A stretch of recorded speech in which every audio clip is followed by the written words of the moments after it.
Yeah, yeah. You son of a bitch. Un saluto a Hey, tutti. What is up, Juventini? Welcome back to the AJC. I'm Alberto, and I got my man Omar with me. It has been a while since we've been live, so looking forward to this and just chatting all things Juve. Gonna say what's up to Animesh and Marzio in here. Let's go Juve. We're going to talk all things. Vlahovic and Chiesa seem to be a big topic as of late because Future's still throwing some rumblings out there. But I think it's safe to say where we think it's heading as far as those two. And we're definitely going to get into that. But Omar, first and foremost, how are you doing, my friend? Oh, I'm all good. It's been a while. It has been a while. Got to get used to Yeah. everything again. And then my studio's been down for a bit, and I had some issues, and I finally got it back rolling again. So it's good for that. Mr. D's coming in here. Ciao, ciao, everybody. This show's going to be kind of like a recap of what's going on in news. We're going to talk about the Milan game a little bit more, just because we didn't really get a chance to. I did a quick, like, YouTube short on my thoughts coming out of it and whatnot, but we'll get into it a little bit more. And this is a good time for all of you joining us to just get your question in, okay? And just any questions you have, whatnot, I'll answer it the best of my ability. Romeo's been out on holidays in Ibiza and whatnot, so he's kind of been quiet. But Mirko very much in the thick of things. But we will chat. The Gonzalez deal, I believe you mean. Not Rodriguez. I believe you mean Gonzalez. Facundo Gonzalez. That deal should be getting finalized. He's actually expected in Turin tomorrow, but we'll talk about that and definitely get into that. Ciao, Dels. Ciao, everybody. Omar, real quick before we get into the news and whatnot, the game, the Milan friendly and whatnot. What were your takeaways coming out of that game? Overall, a bit. I was positive. It was a fine game. Both defenses looked rusty and still need to work, but the attack, some of the players looked sharper than I expected. For first match, it wasn't all that bad. Maybe someone make it out to be, but I didn't expect a whole lot. And I just looked at the individual performances, and some were impressive, some were meh. But overall, good first game. Yeah, I was gonna say the same. Like, my take were first off, you can't get too crazy on friendlies. One thing that did stand out to me is that this time last year, physically, as far as the conditioning of the players speak, we seem to look a little bit better as far as physical condition goes in this one than we did this time Yeah. last year.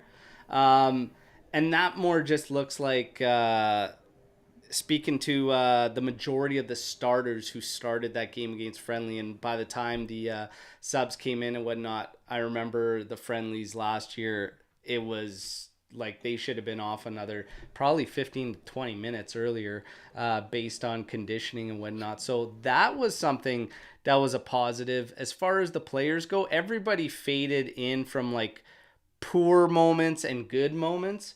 Chiesa looked strong, which is a big positive for Juventus.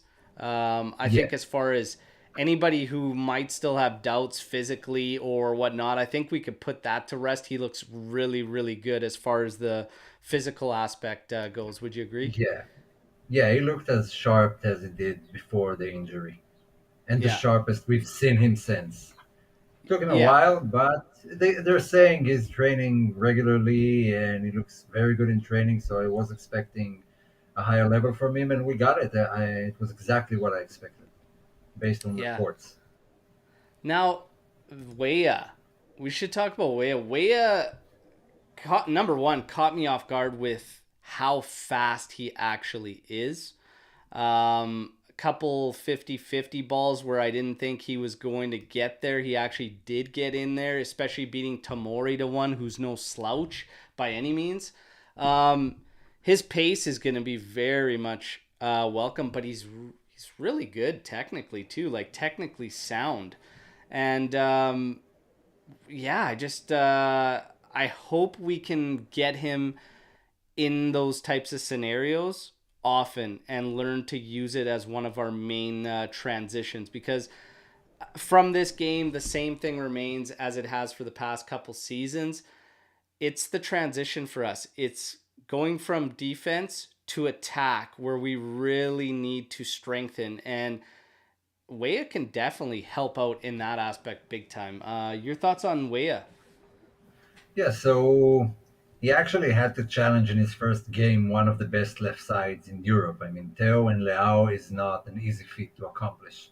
And he did relatively well. And Leao moved to the right at some point in the first half. But all in all, it was good. It was good. I Yeah. liked what I saw. I knew he had great pace and he had some technique. I don't know about his finishing and defensive ability. I haven't watched him enough, especially in those positions, but I was impressed. I mean, if we don't have conference league, so he doesn't have to play every 3 days. That's a big boost, and he can really lock in that right hand side role. Yeah. Did we play 3-5-2? Johnny asked, for those of you who didn't watch the game, whatnot. Yes, it was 3-5-2. There was Cambiasso was another one. Had a lot of eyes on him in the first half that he played and whatnot before Kostic ended up coming in. What were you seeing out of Cambiasso? What were your thoughts on his I performance? thought I thought offensively he was better. I mean, we were lacking a bit in that area, especially Sandro plays there, and Kostic is a different type of beast. He's a different type of player. So it wasn't something we saw in the past 3, 4 years. That type of play from the left. That's usually what we got from Quadrado on the right. Defensively, he was off. Everyone was off. Him too. It takes a bit of a work. It's more like cohesion between the back line, where to stand, where to push up, when to cover, where to cover, all of those stuff. You get that with time, but as an overall performance, I think it was okay, relatively okay. Yeah, Room for I improvement. I thought offensively, same thing. It was good. Defensively, I thought it was really, really bad from Cambiaso. Just in the, and again, you don't want to take too much in these friendlies and whatnot, but we're talking about basic, fronting your man and at least forcing him backwards. He couldn't accomplish that once with Pulisic. He just could not do it. Danilo had to help him out a lot on that side, and there's a lot of work to be done there defensively. I mean, Pulisic can play. He's quick. He's got good agility. He's got good lateral movement. It was creating fits for Cambiaso. There's a lot of work there that has to be done with Cambiaso defensively. I'm not sure. Obviously, there's another one coming up against Real Madrid, whatnot, and the rest of the training. And then there are some, believe one more for sure friendly once they return back home and whatnot before we kick season off and whatnot. But yeah, I need to see a little bit more defensively out of Cambiaso, friendly or not, needs to sharpen up there. As far as when we made the substitutions, we got youngsters coming in there. Kostic ended up coming out as left wing back and taking Cambiaso off. But what that did was when certain other youngsters got in, they played in certain roles. Obviously, we saw Keenan Yildiz play up top. But we got Illing Jr. as a Metsala next to Hans Nicolucci Caviglia. And then we had Nonje on the other side. What was your take on watching Illing Jr. as that Metsala? And obviously, we were hearing about rumblings about Max going to try that and whatnot. What was your takeaway on that for the brief 30 minutes we saw it? Really? Yeah, it took me a while to understand where he's playing because I kind of missed that substitution live, and then I saw both him and Kostic. Took me a while to figure out where he's playing. I wasn't overly impressed, but I don't know. It's hard to judge based on 30 minutes, first friendly of the season, to really gauge a player. I'm not a scout. I don't presume to be, so haven't seen anything special or different. I highly doubt he'll get a chance to play there again during the season. And we gotta remember, it was a depleted squad. We were missing some key players there that, if they were there, he wouldn't have played. We didn't have both Rabiot and Fagioli. Rovella was injured. Barrenechea obviously didn't play, so I don't think he'll get a chance to play there again. Maybe during the friendlies, but not in the season. Yeah, Iling Jr. in the Metzala was it's obviously nowhere near enough time to judge, but just on that game, it looked like he was trying to play his typical game out on the touchline out of that role, and it wasn't translating obviously the way we would have liked it to. So it really, Yeah, it just, it yeah, doesn't it complement didn't his look good. But abilities. that's something that's going to take a lot more time if they want to go that route and play him out there. For the time being, I think if we saw Illing Jr. where Kostic was, there was some sequences I think Illing might have done more damage than Kostic. Kostic just very, very quick to cross the ball in. And sometimes there's only one target sitting in the area, whatnot. There are trailing options. Again, something that'll have to be worked on and everything. We are going to get to a couple questions. Sule was the Right? other, played right wing back. We saw that last year, though. I didn't like Totally. that then. I still don't like it now, to be honest. No, no. We need another signing at right back. Someone else who can play if Wea gets injured or just as a substitute. Our only real option right now is Danilo, someone who is a bit more familiar with that role. But I don't like him there. Maybe Cambiasso. I mean, he did play there for Bologna. And one more player to mention who deserves the mention is Pinsolio, who apparently played because Perrin was a bit injured. He had something with his shoulder, and he won us that penalty kick duel. So credit to him. Everyone was happy for him. Oh yeah, Pinsolio. These are the moments for him. Essentially, Yeah, he's happy yeah. to be third string. Comes in, still very very capable keeper. That's the one thing that gets me. Very very capable keeper. Um, One thing we got to get to with Sule playing out of position there, and Jat's coming in there with his thoughts on Illing and Sule being played out of position. It actually gave us uh, gave us more opportunity to see what Dean Hewson can do, who actually played in the third center back role behind Sule. Actually had to clean up a lot for Sule. Yeah. And I saw some mixed reviews from Juventini out there. Some that were saying, oh, he's got a lot of work to do. Everybody's got to pump the brakes. Look, when it comes to our young players, everybody's got to remain patient, just period. Period. But I actually liked Houston's game, and I think he looked more poised than I would expect for an 18-year-old, whether it's a friendly or not. You're playing against Milan and whatnot, and you're playing with still a few of the starting guys, but it's actually a little bit more difficult, I think, to step into that moment when you have Nonje as the Metzala ahead of you, Nicolucci Caviglia, Illing Jr., another makeshift Metzala there, and Sule as a right wing back. I think that actually makes it much more difficult for him stepping in, even if at that point Milan had its youngsters in there. But I was actually really happy with his composure and how poised he was. The PK he took too just shows you Oh, how yeah. poised he was. Steps up and side foots it nicely, easily. But your thoughts on Houston? I was impressed.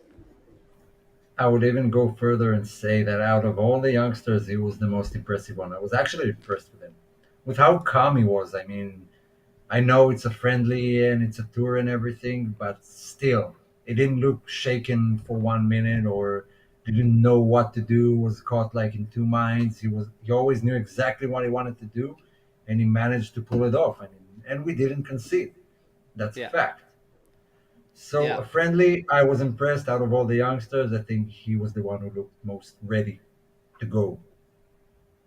yeah. It's Yeah, I think Houston we got to talk about. Like I was very very impressed. Miretti was impressive also coming in from LJ. I actually do believe Miretti was very very good on the Yeah. ball. Definitely helped in terms of some offensive scenarios. I want to ask you where your stance is on Miretti. Everybody knew my stance was I'd like to see him loaned out this year or whatnot.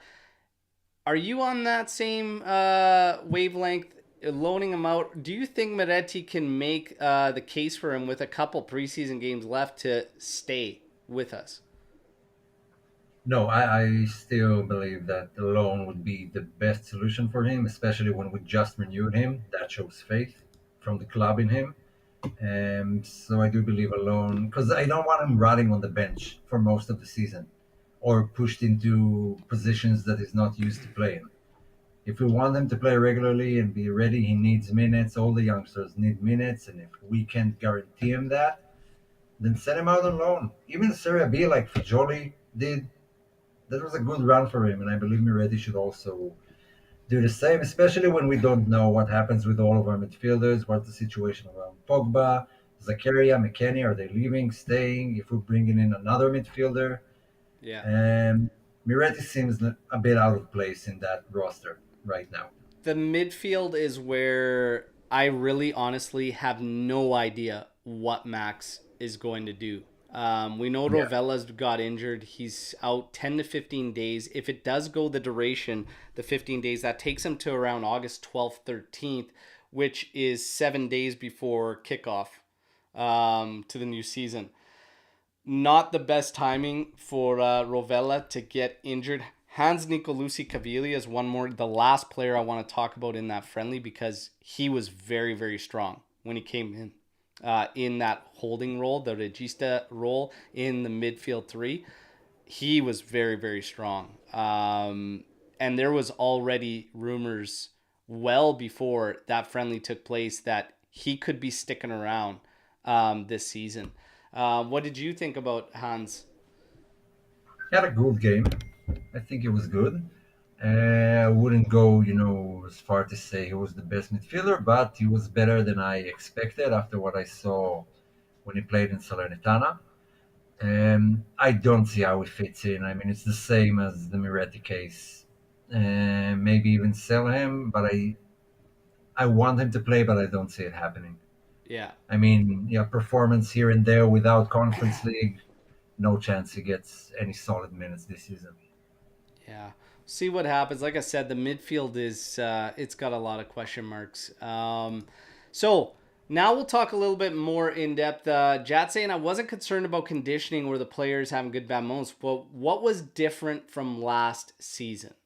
So Jat saw no changes tactically, and what happened to the new high press we heard about. So in terms of what I saw that was different was certain sequences with certain players that helped us again where we need the most help, which is transitioning from the defensive phase to the offensive phase. In terms of the press or whatnot, no, we definitely didn't see a lot of pressing or whatnot, other than a little bit from minutes, maybe 30 to 40 or whatnot. But honestly, Gatti and his switch field was massive, spotting out Chiesa on a number of occasions. The quick 1-2s and even freeing up Wea to make runs and actually playing balls over the top to try and attack space. These are things we don't do nearly enough of last season. We're starting to work that more. When Milan was ruling out Locatelli, that's what we were doing. We were starting to use the outside defenders. They would capitalize on the space, move the ball forward, and then Gatti would launch the ball there, or we would go through the Metzalas and try some 1-2s. There are some new sequences, but again, it's so early in the season. We still have to wait. Through this game and whatnot, even if we were frustrated in terms of tactics or anything like that, ultimately, Juve's only downfall in the goals was set piece defending, and we just got to get out of this zone thing. The zone thing is just terrible, Omar. We Yeah, can't we yeah, can't I be agree. zoning up on that. But as far as this goes, it's way too early to tell exactly how we're going to approach everything. And again, the roster, the lineup, the starting 11 is going to change everything as well. But Miretti was very, very good in there at the start in terms of helping us when Locatelli was essentially man marked out. So it's going to be interesting to see with other guys in there, Rabiot, Paul Pogba. God, this guy's got to get back training with the group even. But it'll be interesting to Yeah, see what develops there. But not a huge yeah. amount of changes you're going to see just yet, I think. The, the most the most important one I've seen was actually the switch between Wea and Quadrado, because I think Quadrado in the past 2 seasons has been one of the reasons we can't go out on the offense, because he kept the ball too long and eventually passed it back and tried to dribble and ignore the rule that the ball can travel faster than you, and that was a big problem. I didn't see that with Wea, so hopefully that will change. Other than that, I mean, I'm always saying, you talked about it in the last podcast, how I'm against those friendlies against the top tier teams like Real and Barcelona, because we don't get to work on the offensive phase. I expected us to defend most of the time. I want to see Juve play against some minor teams where they can control the play and then see how the attack works. Yeah. We got here from Vida. The transition is systematic. We need a system, and that was the obvious problem in the past 2 years. LJJ saying we all seen the ball going left all the time last season. Very predictable. Now with the right side, I believe Juve will do much better. Well, there's that. And there's also the fact that Weston McKennie was one of the Metsalas at the start there while Wea was on there. It changes Yeah, drastically if all of a sudden you got a guy like Pogba there. And like say the midfield is Pogba, Locatelli, Rabiot. Even if you get Fagioli in there, if it was Miretti, Locatelli, Fagioli, that changes things tremendously, and it yeah, also helps the balance from left side to right side. But Wea is a huge, huge piece of that puzzle that I think will bring balance to us being able to go not just always up left side, right side as well, and whatnot. So again, these are things that time will tell. We'll have to wait and see. Getting away from the game, and one thing that again, I think Keane looked good from a physical standpoint and everything, but I think again, it's getting that link up, getting that connection between our forwards, because Chiesa did his best while drifting away. And again, going out to the touchline and everything like that. Keane didn't have enough work for my liking. And that's again system play and getting everybody involved and whatnot. So again, I want to see our strikers more involved this season. That's something we got to work on for sure. yeah. De Winter. So it seems more and more, and obviously more rumors sparking up today that De Winter is going to be leaving. What are your thoughts on this, Omer? Not excited about it. I think there's a good player in there, in a position we're sort of lacking, and not too much. We have cover ups. It's just a shame to lose him. But these are the circumstances. I mean, sometimes you just gotta part ways with someone. The question is how, because it was reported before he came back that he's not looking for another loan and he wants to be integrated into the team. So if you ever manage to loan him out again, that might be good, and we can still use him next season. If they sell him, for the right price, sucks a bit because we've seen what happened with like Romero and maybe not Demiral, but he's already here. He's already signed on a contract. I don't want us shipping him out and then going again buying another CB next season or even this summer. But I Yeah, get his point of view too. I mean, he wants to play. He's been to what, 2 loans now. I yeah, think that's enough. It's yeah. fair to say that's It's enough. again. So another one of the questions here is any changes with Bonucci's stance and whatnot coming in from Davide. there's no changes with Bonucci. Everything you're hearing is that he's not applying himself to the opportunities that are in front of him from other clubs because he is hell bent on convincing Max Allegri and remaining at Juventus. So that's it still remains there. But when we look at a guy like De Winter, and obviously we'll talk about the Facundo Gonzalez deal, which should be getting finalized early this week. Maybe that's the move that sealed the fate of De Winter. Maybe there's just still not enough there that they're seeing. Maybe it's the fact that he does have a lot of interest. We have to generate a certain number in sales as well. Like there's a lot of factors that come into play here.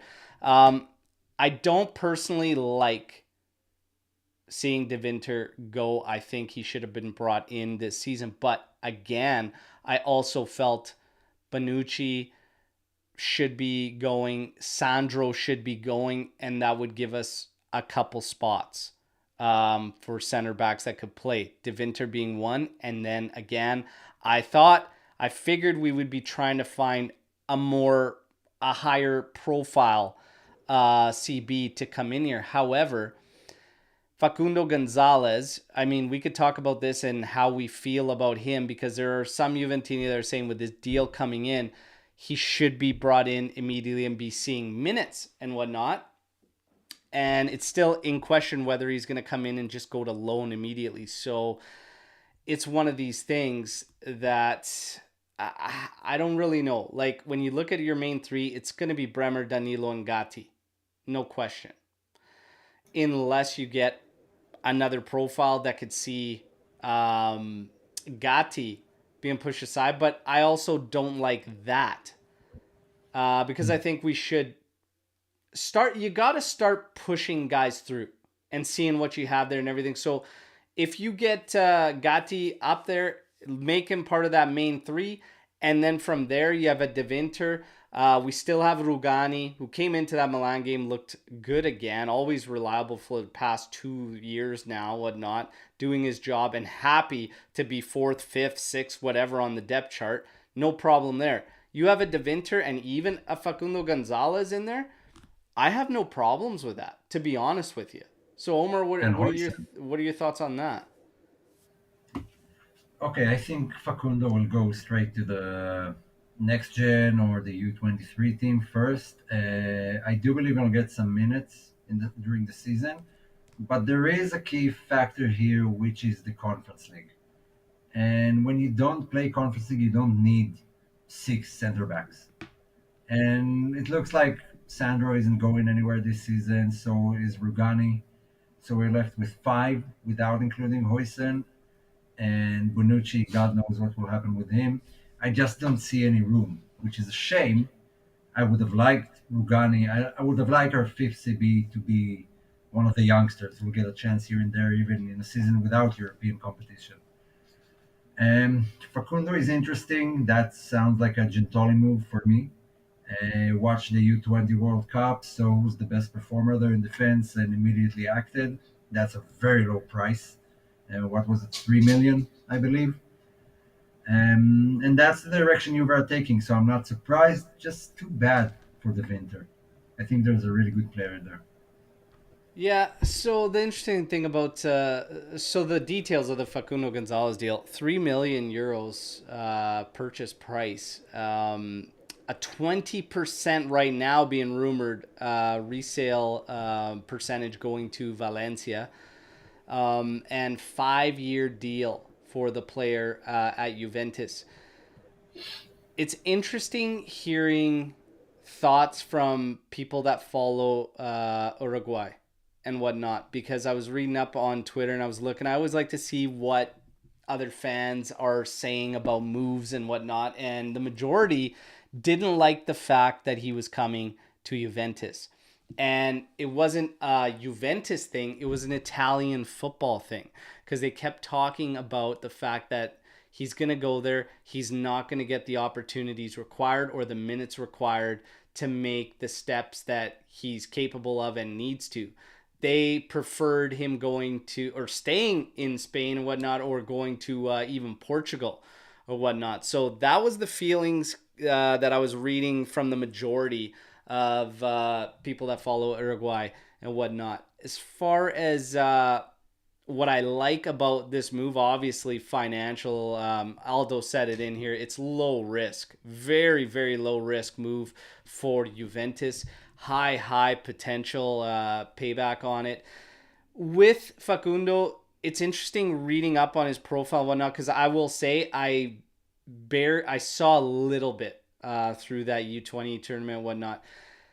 But what's interesting reading his scouting profile and everything is the fact that he is more of your standoffish defender and cleanup defender and whatnot. Because if you look at our guys, Danilo is kind of more in that role and whatnot, but Bremer, Gatti, those guys are more of your aggressors and whatnot. So it's nice to see here that he's more of a standoffish guy that could potentially develop through his years into some type of general, which will be great.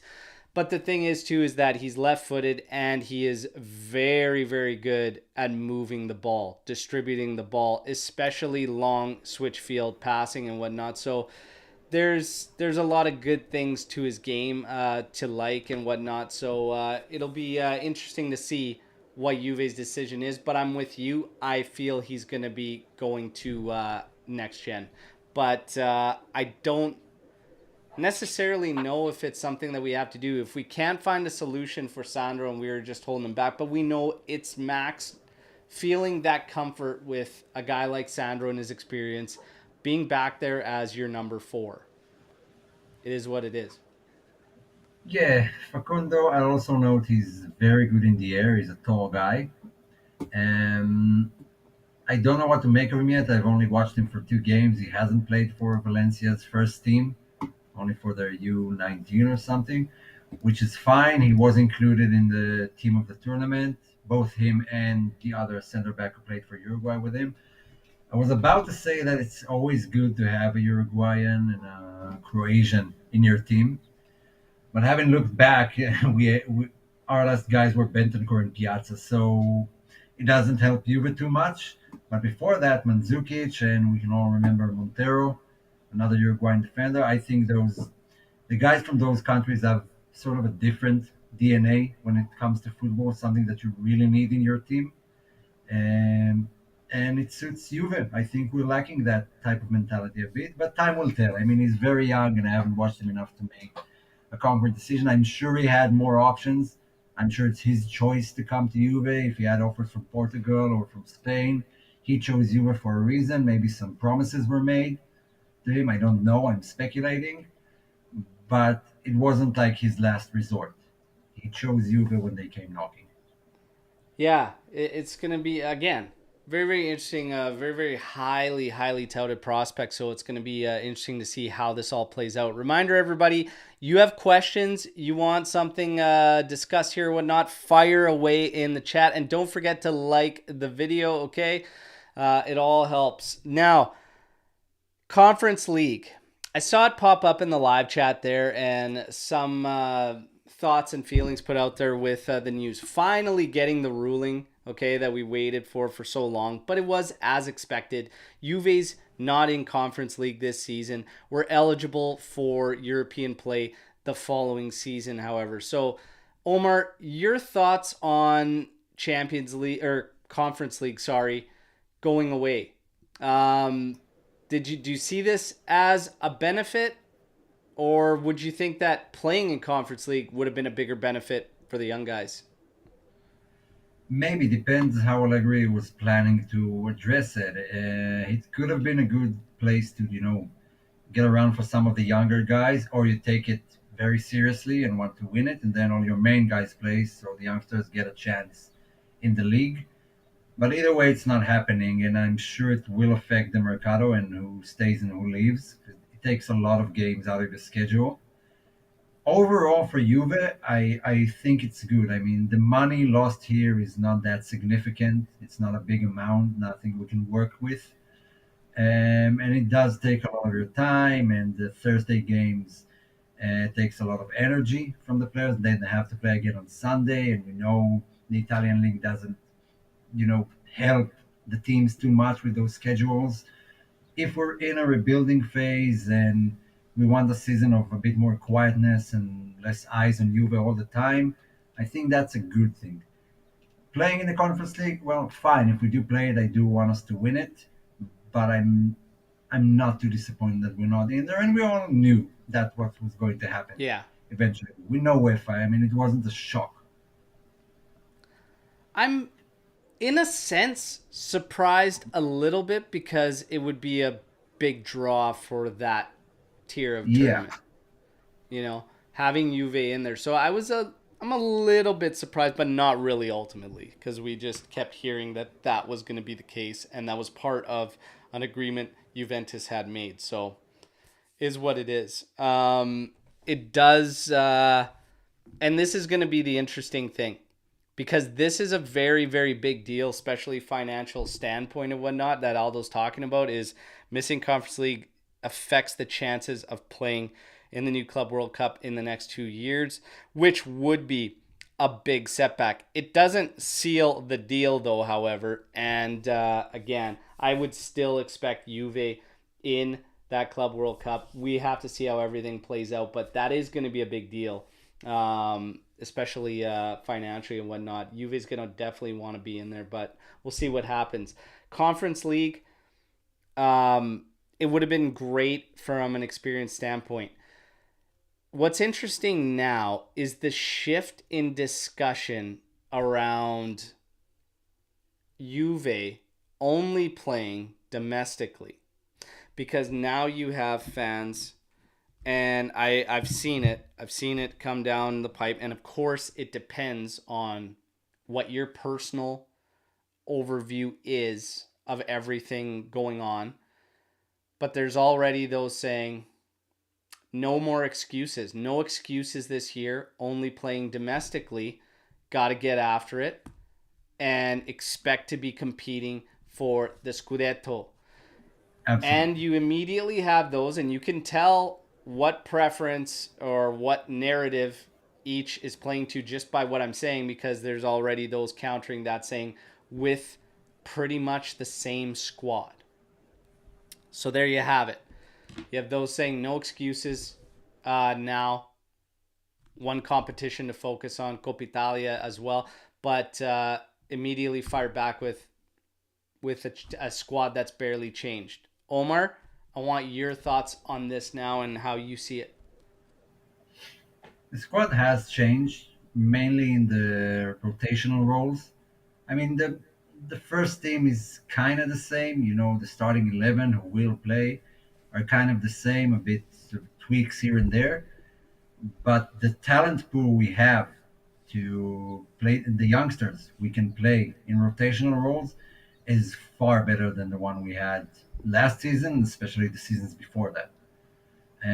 Which is a good thing. I think it's a positive angle to look at Juve right now. And some of those guys, you know, when we don't have the money to spend, if we discover even one or two of them will become players who will be part of Juve in the next 3 4 years, that's a very good thing. And according to what the club said, they are aiming to go for the young talent and not shopping, you know, with big money for big profile players. I don't know. It's kind of the same team, but the talent pool is different. I mean, there are huge question marks over a lot of players, which I find interesting. Yeah. But at the end of the day, the question is Allegri and what's his view of all of that. And if we have all those young talents and eventually Sandro is the one who plays most of the games, it doesn't really matter who we have on the bench. Yeah. I will say this right now: we have to compete. We have to compete for the Scudetto. I Oh, no understand. question. I No question. understand fans saying that well, the team hasn't changed a lot, but in a sense, that should actually help you from a chemistry standpoint. The fact that there isn't a massive amount of turnover, the fact that you have added some, your rotational pieces could potentially be a lot stronger. Um, some health, some health factors. Having Chiesa for right out of the gate to a season should help you. That should help you a lot. especially for a team that struggled in the final third throughout last year, even when he did finally get back. Having him looking how he does physically right now should be big for this team. And if we are quick to brush this off by saying, well, the team hasn't changed much and this is it, and I'm expecting no changes. Well, that's a shame, and I can't get behind that. I really can't. It's Max is the highest paid manager. I expect him to do better. And if we're not doing better, again, the same criticisms I had will come back because we have to be making progress. You have to be moving forward. This thing with the roster and everything like that, sure, if there's some shortcomings here and there, but ultimately it just there's no room for excuses. And at the end of the day, you got to be making progress, getting better. So I expect us to be battling for it. Inter's doing some great work. You hear their name in there, you see it in the live chat, whatnot. Looking like favorites. They probably will end up being favorites. I don't know how any of it's working with 840 million euro debt that they're still pulling these moves and seemingly haven't sold that much. But Yeah, but they have lost some key players. They have lost they Nana, have. they've lost Brozovic, they lost Skriniar, they lost Lukaku, they lost Zeko, Villanova didn't extend, Robin Gosens left. I mean, they did lose a few important players in their roster. So we'll see how it works out. But overall, I think some of the teams that were competing against us are weaker than they were last season. For Napoli to replace someone like Kim and Jay will not be an easy feat. I don't know what they're going to do. Milan, I don't know yet. We'll have to see how the new signings are integrated. Roma have actually gotten better. Lazio have lost Milinkovic Savic. I mean, there are some changes overall in the league, and we're not done yet. I mean, we're halfway through the Mercato. A lot can still happen for Juve and for the other teams. So I don't know if Inter are the favorites. I think Napoli are still the favorites. But I time actually will think tell. this season's going to be wide open. Yeah, I do believe it will be wide open, not a one horse race like we had last season. But I can't point out, someone who's definitely the front runner to win. Yeah. Yeah, I'm with you there. I can't spot looking at the clubs and the changes that have gone down anybody that's just going to be far out ahead of the rest. Some teams made some improvements, others took some hits while still picking up some pieces and whatnot. It's going to be interesting to see how it all plays out. I still feel the same about our team as I have the past several seasons. Juve is Juve's worst enemy. We have to figure ourselves out. I think we're fully capable of it. When we talk about roster and the roster gets attacked and whatnot, when things aren't going our way and everything, I don't actually see our roster as that bad. Are there areas for improvement? Absolutely. But at the end of the day, we got to get more out of these guys too, because what we've been seeing is not even up to what we should be out of them. So even to say that our roster is that bad, well, I don't think we're getting enough out of the guys we do have. But health is Yeah. going to be that big asterisk next to Juventus, as it is all the time. Your And key not playing guys, conference is actually good in that no aspect. conference is good for our health, essentially. Yeah.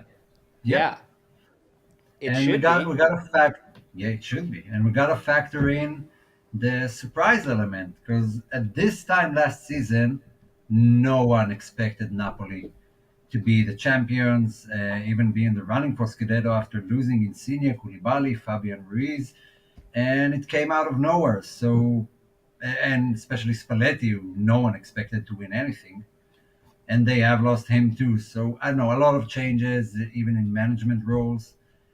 The surprise factor is always there, and one team can suddenly be something no one expected. Yeah. And speaking to Aldo, the balance of the squad, weak points are really weak. Has the balance been helped at all? We haven't even really made any moves, but is the balance that bad right now? No, I'll tell you why. I mean, there's one guy who's in charge of it, and that's Allegri. I think we have the players in our roster to build a good team, a good competitive team. It's just he doesn't usually play the guys that we all think should play and tends to the other guys. And sometimes it works, like with Rabio, and sometimes it doesn't. I mean, it was obvious Bonucci couldn't play football anymore, not at the top level at least. And Sandro, I've mentioned him earlier. If he's going to play a lot of minutes this season, then it doesn't really matter who we sign or not. And so I agree, there are weak links. It's up to Allegri to recognize them and have the balls to bench some of these guys. Yeah. Yeah, it's again, there's so many question marks as far as who's even going to be around come season start that Yeah, we really got to look at that first. Are there going to be some more moves coming? Who really knows? Selling. We've got to sell. That is the main thing. We still have to generate quite a bit of numbers. We still have quite a few guys we have to find solutions for. Alex P coming in here and saying that this is a very important season coming up and we need to get rid of all the question marks in terms of availability. He says sell Vlahovic, Pogba, and Rovella while we can. Can't sell able bodies to get left high and dry. So Vlahovic, Pogba, Rovella. I want to start this off by saying the rumors that the media was pushing around that now without Conference League, Juve has to sell Vlahovic, Chiesa, like a big profile player, simply untrue. Okay, there's a number they have. They don't have to sell these guys. If they had to sell these guys, it would be pushed a lot harder. It wouldn't be a scenario where you're just like, if a strong offer comes in, we'll consider it. It wouldn't be that, okay? If they had to move one of these guys, the push would have definitely been there. You also wouldn't have seen these guys be going through camp the way they have been because of a risk of something going down when you're trying to move them.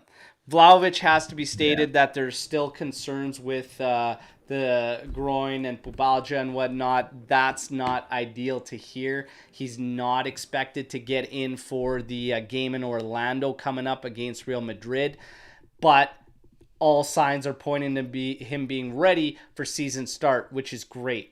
But as far as having to sell these guys, absolutely not. You don't have to. I actually believe Vlahovic and Chiesa will both be around once season starts here. As far as I believe so too. Pogba, Vlahovic, Rovella selling, what's your take on moving those guys, Omar, if the opportunity presents itself? Who again? Pogba, Rovella, He and said sell Pogba, Vlahovic, Rovella while you can. I wouldn't give up on Vlahovic yet. We've talked about Pogba. I mean, if he's healthy, he's a level above the rest of the team, but he isn't. So I do agree there. If we get a chance to sell him, preferably to Saudi Arabia to generate some money off of him, I would do that. We're stacked in midfield, and we can't keep hovering around this situation with Pogba all the time. And he does have a big salary. Rovella, no, absolutely not.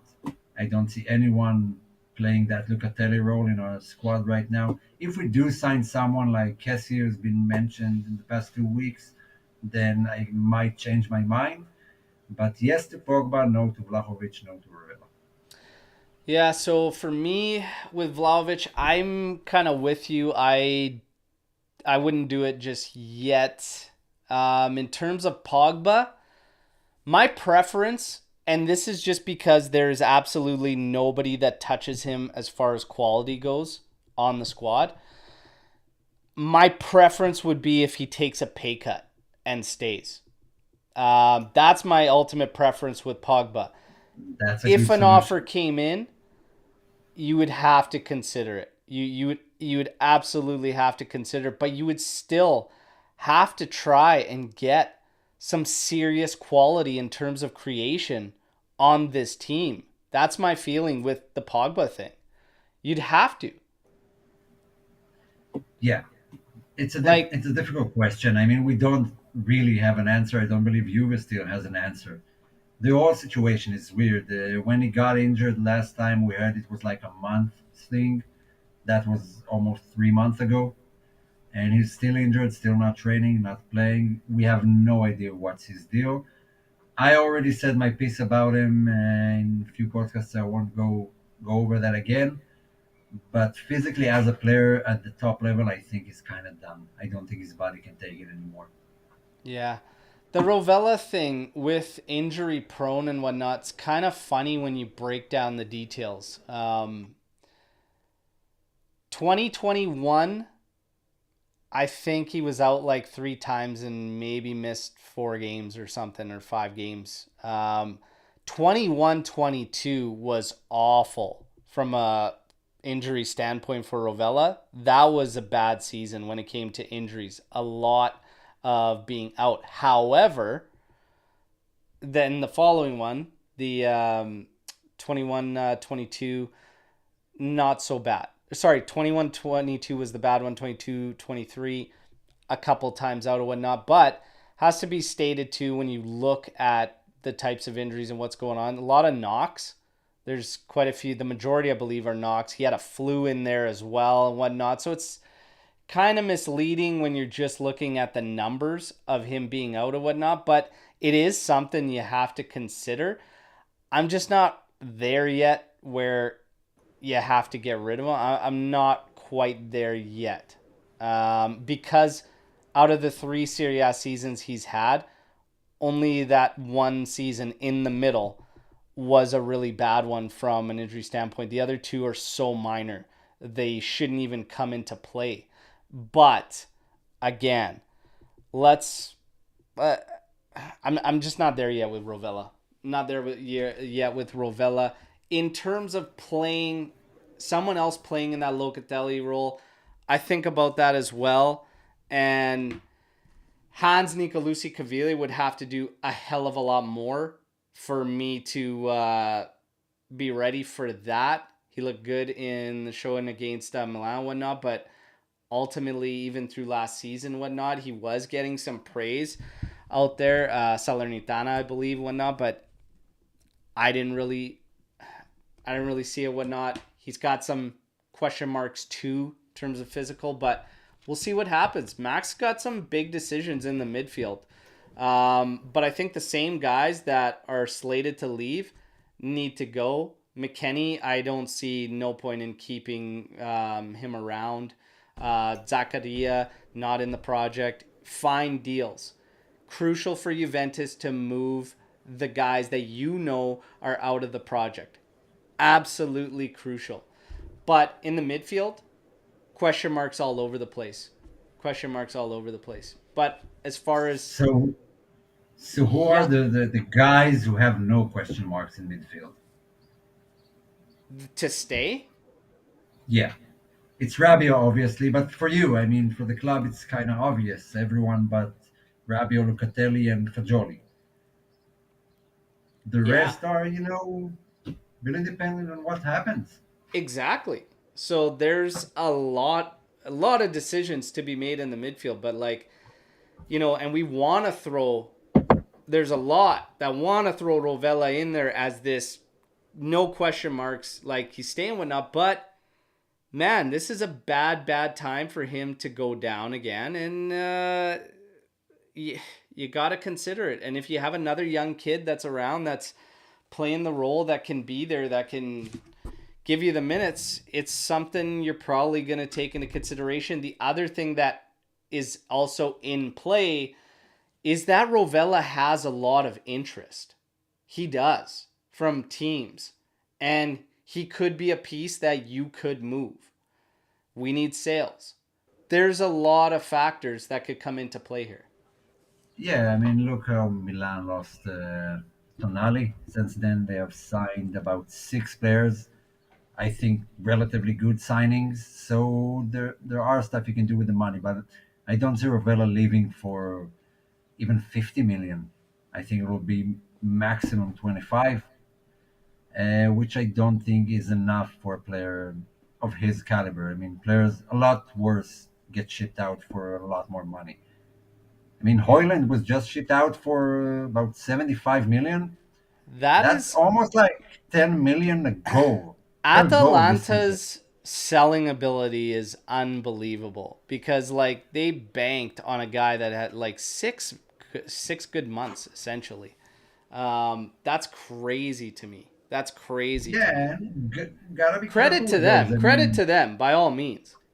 yes and no, because if Juve would have done that, everyone would have screamed criminals, inflating prices, blah blah blah. There's no way Hoyland is worth 75 million. Milan spent that on Christoph Piontek, and he was shit, and apparently still is. I mean, you gotta be careful with those. I don't want Juve to go splashing, and don't fall into that game. If That someone wants Ravella, name the price. Eventually, someone will pay, or will get to keep him. I mean, it's a win-win. that deal is absolutely absurd. Someone brought up in the live chat the Lukaku rumors and whatnot, and then obviously Lukaku talking. We saw the video. Somebody saying, "Hey, if you go to Juve, don't say Forza Juve, whatnot." And Romelo saying, "I don't think it's even happening or whatnot." So putting rest. That whole thing could have been Juve just playing games and messing with Inter whatnot. I think there was some interest there. And they could have potentially made some move, but I just don't think anything happened with Vlahovic and whatnot. Whether it was management that wanted to bring in Lukaku or it was Max Allegri, I think there was something there. But at the end of the day, I don't think anything's happening anymore. In terms of Inter, it's hilarious because they don't want to admit it. But the fact that they then backed out completely, okay, and shut themselves down out of it, probably taken a hit in terms of striker because he's still sitting there, still available. They could make it work still. But this inferiority complex that they have with Juventus is absolutely hilarious. The only one that called them out on it is Nima. So credit to Nima for calling his own club out on their nonsense because he said this is absolutely ridiculous, this inferiority complex that we have with everything Juve related, to the point now where they're coming in messing with you and you have completely let it overrun you to the point where you've shut yourself down out of a move you probably should be making. I love it. I absolutely love hearing that. Any thoughts on that, Omar, before we get going? Oh, good old Serie A. I mean, those are the reason I fell in love with the league. All this drama behind the scenes, that's what I love. That's what I live for in this league. All the stories in the background. There was one story, an old one with Luciano Moggi. He went to I don't remember who the player was, but he went to watch some friendly game and he Yeah. was scouting a player there and he spotted an Inter scout. So we just started talking about some other random bad player from the team, and like a week later, Inter bought him. The guy he was talking about, and he was shit. I can't even remember his name. Man, And so we like duped them into buying some crap player. That's why I love the league. Moji and um uh, the distractions was gold because he had a ton of them and he played them all the time. Moji was something else. He was something else. In terms of where was we gonna? Oh man! So the Inter thing, we were talking about the Hoyland deal, which is absolutely insane. Someone, Alex P, mentioning the Tonali deal is crazy. I thought so as well. These deals, I'm not I'm not so sure about that deal specifically because Tonali does have credit to his name. He did win a Scudetto. He did make it to a Champions League semi-final. I mean, there are man, he, he is not a 70 mil guy in my opinion. He's just not. and Ben White is not a 60 million guy. I mean, the prices are already inflated. So when we're talking about someone who won a Scudetto, Champions League semi-finalist, you can make the argument. Yeah. If Hoyland, who had good 6 months and is shipped out for the same price, I mean, then Tonali is more justified than that. Man, you know what else I saw that was kind of funny was on Twitter. Here, I gotta pull it up Hey, to it's called X now. We gotta get used to it. It's no, not no, Twitter no, no, no, anymore. no. Actually, my app hasn't uploaded yet, so it's still Twitter. Oh, mine has. Mine has. It's an X. It's an ugly X. I gotta find this. It was in regards to oh, it might have gone disappeared. Anyways, it was guy's handle was log off Brent, and to be honest, should have logged off immediately before even putting this out there. But he says if Harry Maguire, because there's rumors about Harry Maguire, and even Juve's been linked in there, and our fan base is like, Jesus, that would solidify the banter era, bringing in Harry Maguire. And the take was against the Serie A fans, saying they don't want Harry Maguire in there. And he said Harry Maguire would step in and look like Franco Baresi in Serie A. And I just had to laugh. And Harry Maguire wouldn't look like Franco Baresi on Halloween. He wouldn't look like Franco Baresi at a children's playground playing football with kids my daughter's age, okay? This guy, like, it's just hilarious. The Prem heads make me laugh, okay? I would take a no-legged Franco Baresi before Harry Maguire, because even on one leg, Franco Baresi almost led the Azzurri to glory in '94 with Roberto Baggio's help. It's hilarious, but it just never seems to amaze me the level the Prem heads go to in statements and No, whatnot, but no, it's you just should all over the have, place. as a football fan, you should have some sort of, respect to players you never watched. How can I comment on how good Pele was and say like Ronaldo is better, Messi is better? I have no idea. No idea. I haven't watched him play. I had a poll, not a poll, but a question recently. Who are your top three Juve players ever? And just based on the reactions, you can know when someone has started watching the team and how long they've been watching. So if you haven't watched Platini, you can tell me that. And Dybala was better than Platini. I won't have that unless you watch them both play at their prime. And that's a big thing. Everyone likes to think they have watched the best player ever play football when they were watching. But gotta take into account that you might have not. You might Yeah. have not seen the best player ever. But the best is for you. It's who you ever feel is the best player ever. But it isn't Harry Maguire, I'll tell you that. I mean, you can remember that all the Van Dijk is the best defender ever, better than Oh Maldini and yeah. stuff. I mean, it never stops. It never fails.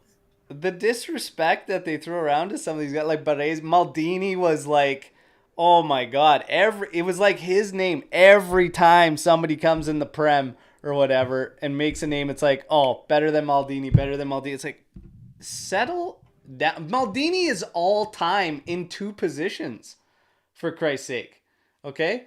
All time in two positions. Not just center back, okay? Fullback as well. Like they gotta pump the brakes.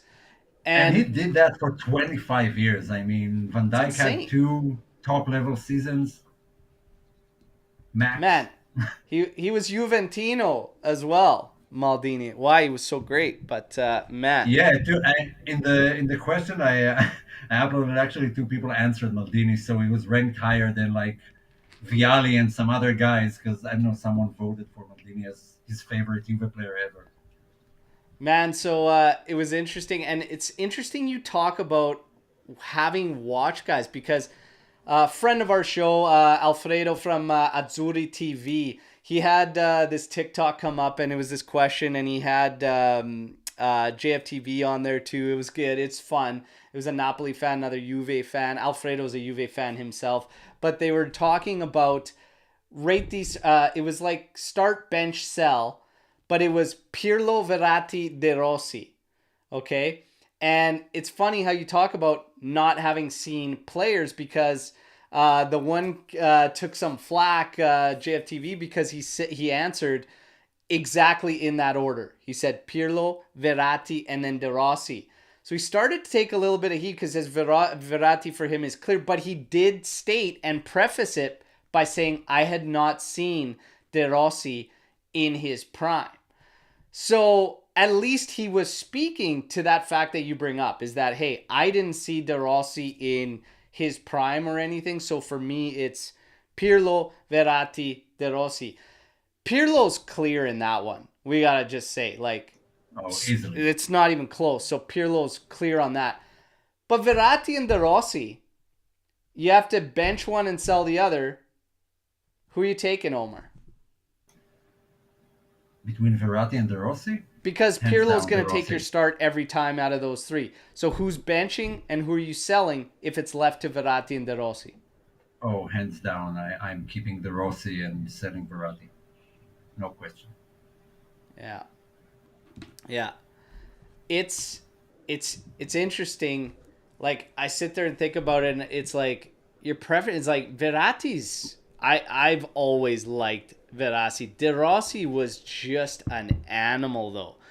And the versatility that he carried and everything he can do, I would take De Rossi at his prime over Verratti. And it's not like a knock on Verratti to get beat by De Rossi. De Rossi was just an animal. And when Yeah, he, I mean it's not downplaying Verratti, but like I the mean thing it's with De De Rossi. Rossi is that you're not even sacrificing a lot technically to say that, I want to take this technique because that was the argument there. He said, I prefer technically gifted players. And I think he said you can flat out say Verratti is a way better technical player than De Rossi, but it's not that clear. Like De Rossi was very, very good technically as well.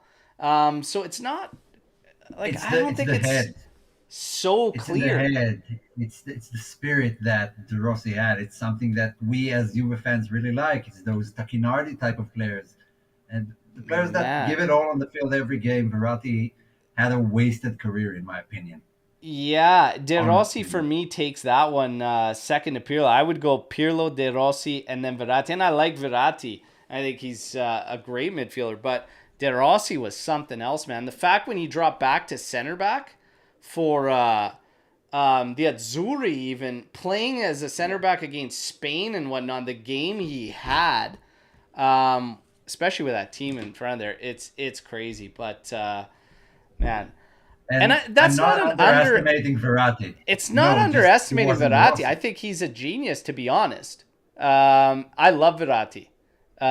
Everybody knows that.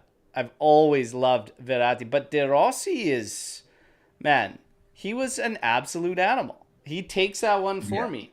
It's not a yeah. knock to Verratti to go out to De Rossi. No, I think Verratti would agree too. Just to say what happened with Moji, the names. I don't know who Juve was scouting, but it happened in 1999 because someone said here, I think it was Aldo, said it was Zidane and Yuri Djorkaeff. It wasn't them. It was in 1999, and the player was Cyril Domero. That was his name. Man, I I have can't no idea believe you who he is. found that. Yeah, had to look it up. Excuse me.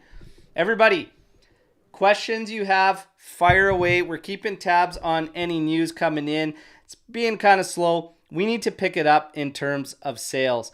But as far as everything, Kessie rumors still continue and persist to the point where it's just Juve looking for a yes and just wanting him to come in and whatnot. De Winter, more and more rumors about his sale and teams coming up and whatnot for him. We got to wait and see what develops here. Chiesa and Vlahovic, I think both are staying around, to be honest. Yeah, I don't believe so expect too. a big player leaving Juve, and I hope that that's the case come the end of it. There are more and more rumors surfacing about Juve bringing in a capital increase as well. That's something I spoke a lot about. It makes sense, especially if you're going to struggle to move guys and sell guys. Hey, capital increase, get it in, get ready, because there are going to be more penalties to come. Something that we didn't tackle in the Conference League news. There is a 20 million euro fine there as well. Obviously, going to miss out on some revenue, but not a great deal out of the Conference League and whatnot. So, yeah, Juve's got to make some moves. We've got to sell. We've got to sell. That's what it comes down to. Sacrificing young guys is something that might take place. Illing Jr. rumors continue to surface. 18 million euro offer was put forth to Juventus. They refused it. Apparently, not because of anything other than the fact it's not at the range they want to see, which is somewhere between 20 and 25 million euros. I would like to see them not sell Illing Jr. Who are the young I, guys you're ready to part with? Baranachea, Sule, and Nicolosi Caviglia. And I think that's about it. Maybe the winter. I mean, I don't want the winter to leave, but it seems like it's going to happen anyway. But I think there's a place for the rest. If you keep Ealing and Kostic, I understand there's no room for Cambiaso, but he did play as a right back for Bologna. So maybe instead of shopping for Emil Holm or whoever, just move him to that spot and start working with him there and have him be the replacement for Wea. And in 2, 3 years' time, it will pay dividends. I'm sure of that because I do think he's a talented player. And I do want to keep him and I don't want to go shopping for another guy. I think it's a shame to miss out on him. Would you sell Moretti if a strong offer came in? What's a strong offer? I don't know. What's a strong offer to you for Moretti? I'm just saying, if a strong offer came in, would you sell him? I think that for 35 million, I would consider it. 40 million, I would sell. Yeah, Anything that would below be that, insane. I think that would be massive offer right now for Moretti. That's for less than massive. that, I wouldn't sell him for less than that. Yeah, so if 20 million offer came in for him outright purchase, you would say no? No, Yeah. I'm kind of in the might same be boat. wrong in a few years, but right now I want. Yeah. Sule, I agree. I think I'd part ways, especially if what we've come down to with him is a wingback role. Sell him. Yeah. Just sell him. And to be honest, do it for his good as well. Like if that's what it's come down to. So And he was asked today by a fan, I think it was today, if he's staying, and he said, I don't know. The video was circling around on Twitter, so he doesn't know either. That means he's maybe looking, or Juve are looking to sell him. yeah, yeah.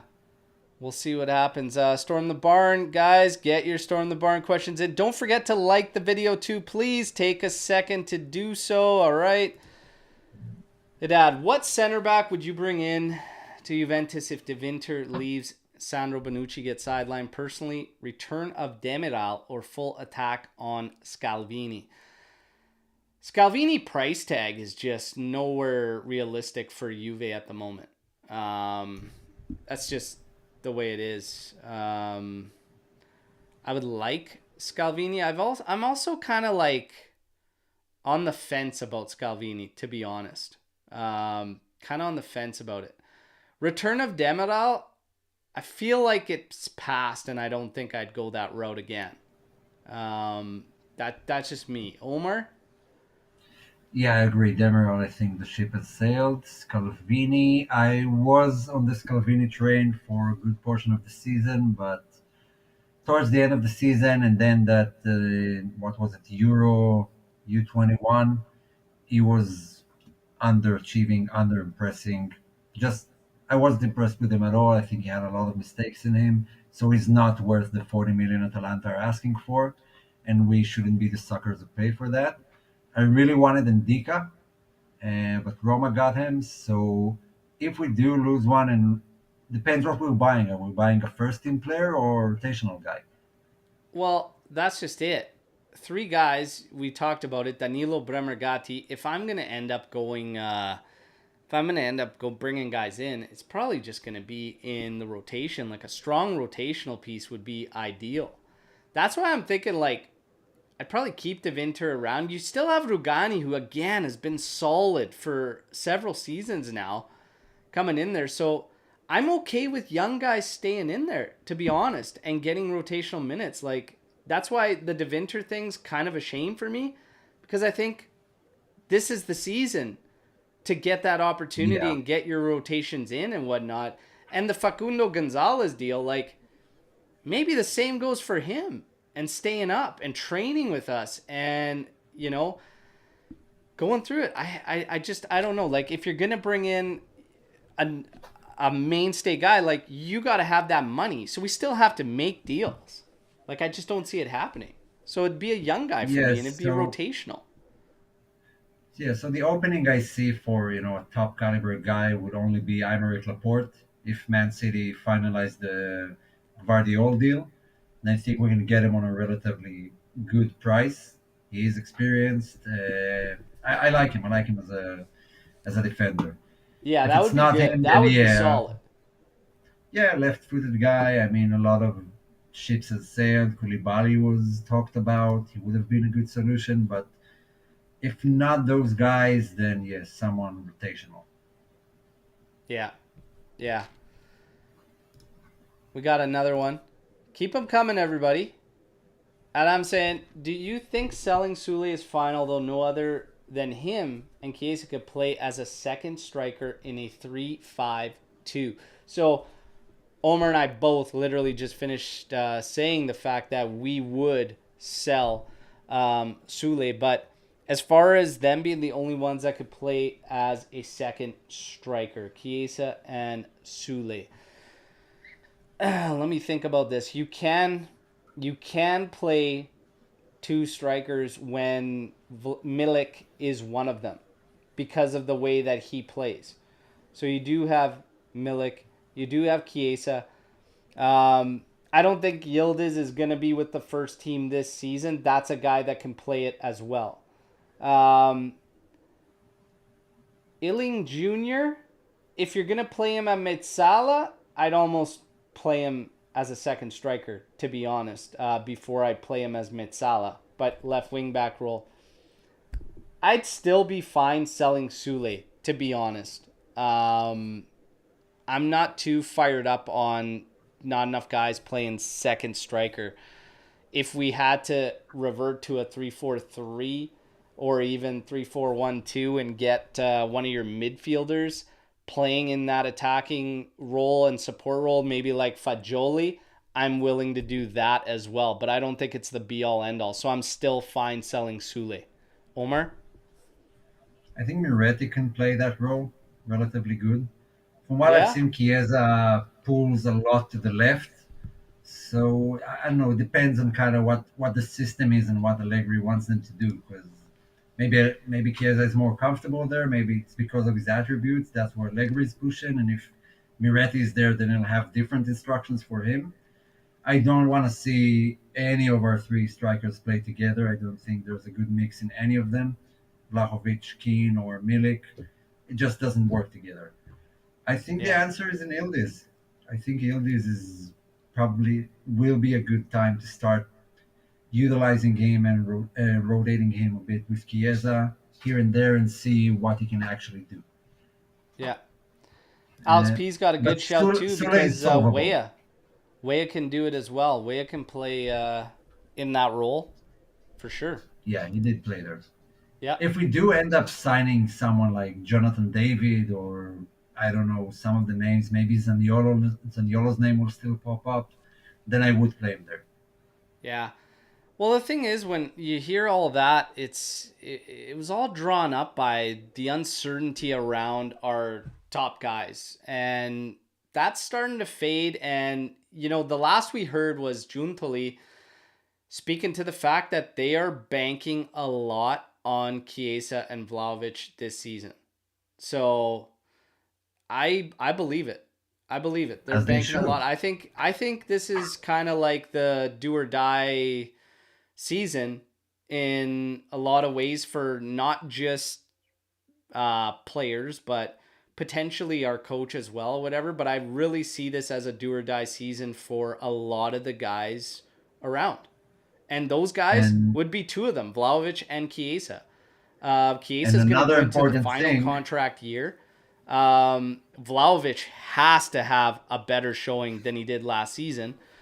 This Pubalja thing is brutal.